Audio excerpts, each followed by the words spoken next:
उल्हासप्रभात news चॅनलमध्ये आपले स्वागत।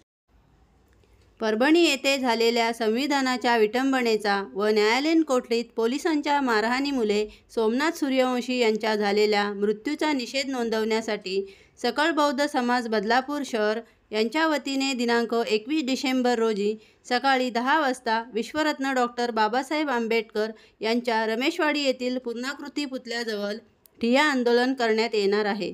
या आंदोलनात सकल बौद्ध समाज मोठ्या संख्येने सामील होणार असून समाजावर होणाऱ्या अन्यायाच्या विरोधात ठिय्या देणार आहेत। कायदा सुव्यवस्था राखून हे आंदोलन केले जाणार असून समाजावर होणाऱ्या अन्याय अत्याचाराचा निषेध व्यक्त करण्यात येणार आहे। प्रतिनिधी प्रमोद हरपुडे। निदर्शन करताना नेमकं काय स्वरूप असणार आहे, एकंदरीत काय आवाहन कराल? सर्वांना जय भीम। उद्या आपण बदलापूर प्रगतशील बौद्ध समाज मार्फत हे आंदोलन घेतलेलं आहे आणि या आंदोलनासाठी इथल्या SC ST OBC व इतर संघटना ह्यासुद्धा येणार आहेत। तर मी असे आवाहन करते ना, आणि असं त्याची रीतसर प्रक्रिया अशी असेल की ते ठिय्या आंदोलन घेऊन ज्या आपल्या घोषणा आहेत, घोषणा देणे, कोणालाही त्रास झाला नाही पाहिजे। आपण संविधान मार्गाने जी आंदोलन करणार, ठिय्या आंदोलन करणार आहे त्याची पूर्ण काळजी घ्यायची आपल्याला या सर्व समाजाच्या लोकांना, आणि ज्या संविधानाने जो अधिकार दिला तो अधिकार आपण पालन करायचं येते, आणि त्या अधिकारानुसारच त्या सोमनाथ सूर्यवंशी संविधानाचे रक्षणार्थ झालेलं त्याचे हत्या त्याला आणि अमित शहा या भारताचे गृहमंत्री याचा निषेध म्हणून इथे आपण ठिय्या आंदोलन करणार। निलेश सर, नेमक्या मागण्या काय असणार आहे, कशा प्रकारे प्रशासनाला जाब विचारणार आहे?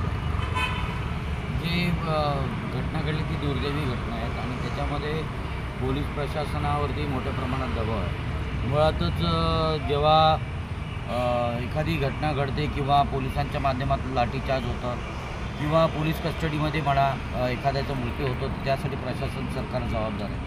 या ठिकाणी आपण पाहतो की स्वतः जिल्हाधिकारी साहेब असतील किंवा CP साहेब आहेत, ते SP साहेब आहेत, ते स्वतः बाबासाहेबांच्या पुतळ्याला त्यांनी हार घालून त्या ठिकाणी सर्वांना आवाहन केलं होतं आणि रीतसर सर्व नियमानुसार सर्व शांततेच्या माध्यमातून हे आंदोलन चालू होतं। जे परभणी बंदचं त्यांनी हाक दिली होती त्यासाठी पोलिसांच्या माध्यमातून पण चांगला प्रतिसाद होता, परंतु त्या ठिकाणी RSSच्या माध्यमातून त्यांची जी संघटना आहे हिंदू वाहिनी, त्यांच्या माध्यमातून बांगलादेशी हिंदू धर्मीय जे त्यांच्या लोकांना त्यांच्या समर्थनात पण बंद पुकारला गेला होता आणि हिची दखल निश्चितपणे SP साहेबांना आणि जिल्हाधिकारी साहेबांना होत असताना किंवा माहीत असतानासुद्धा एकाच वेळेला 2 बंद करून त्या ठिकाणी जाणीवपूर्वक षडयंत्र करून आंबेडकरी चळवळीच्या भीमसैनिकांना, लोकांना आणि अन्वयांना बदनाम करण्याचं काम करण्यात आलेलं आहे। आणि आपण आता काल परवाच जी बातमी ऐकली, सुषमा अंधारे मॅडमनी पूर्ण या संदर्भात पूर्ण इत्थंभूत माहिती दिलेली आहे। स्वतः RSSच्या कार्यकर्त्यांनी गळ्यामध्ये काळा निळा गमछा घालून असं तोडफोड करण्याचं काम आणि या आंदोलनाला गालबोट लावण्याचं काम केलेलं आहे।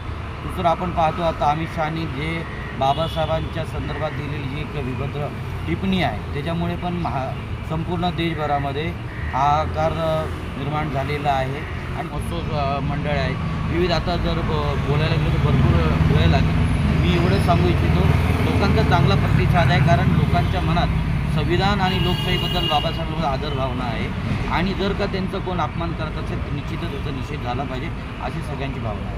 आदर्श सर, युवा म्हणून काय वाटतं की संविधानाच्या रक्षणासाठी उतरलेल्या सुशिक्षित तरुणाची पोलिसांकडून हत्या करण्यात येते, कशा प्रकारे निषेध करणार आहे?